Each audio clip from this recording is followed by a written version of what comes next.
வணக்கம் நண்பா. வித்தியாச சைகையுடன் பென் ஸ்டோக்ஸை அவுட்டாகி வெறித்தனமாக கொண்டாடிய சிரேஸ் ஐயர். பின்னணி என்ன?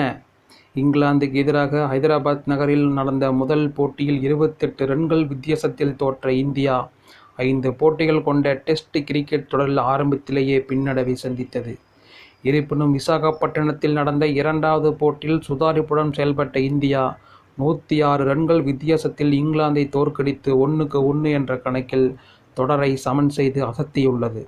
முன்னதாக இந்த தொடரில் பேட்டிங் துறையில் சிரேஸ் ஐயர் மற்றும் சுப்மன் கில் ஆகியோர் சுமாராக விளையாடியதால் கடுமையான விமர்சனங்களை சந்தித்தனர்.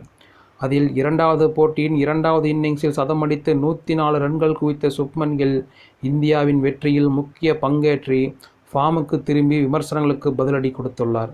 இருப்பினும் முதல் போட்டியில் சுமாராக விளையாடிய சிரேஸ் ஐயர் இரண்டாவது போட்டியின் முதல் இன்னிங்ஸில் 27 ரன்களில் அவுட் ஆனார்.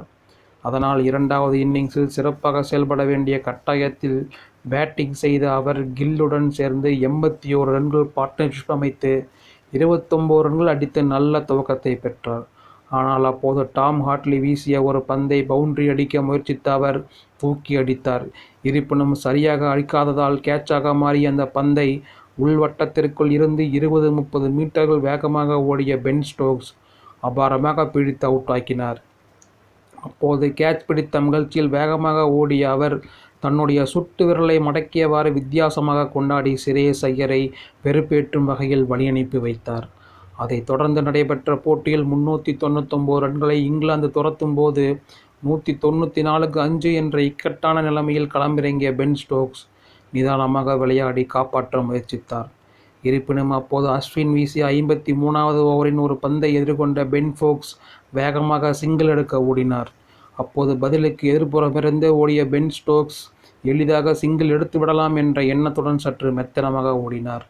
மறுபுறம் ஸ்லிப் பகுதியில் நின்று கொண்டிருந்த சிரேஸ் ஐயர் பந்தை வேகமாக எடுத்து நேரடியாக ஸ்டம்ப் மீது அடித்து அவரை நூலலையில் ரன் அவுட் ஆக்கினார். அந்த வகையில் அபாரமான ரன் அவுட் செய்த சிரேஸ் ஐயர் தம்மை அவுட் ஆக்கியது போது எப்படி வெறுப்பேற்றும் வகையில் சுட்டு விரலை மாட்டி கொண்டாடினாரோ அதே போல வெறித்தனமாக கொண்டாடி பென் ஸ்டோக்ஸை வழியனுப்பி வைத்து பதிலடி கொடுத்தார்.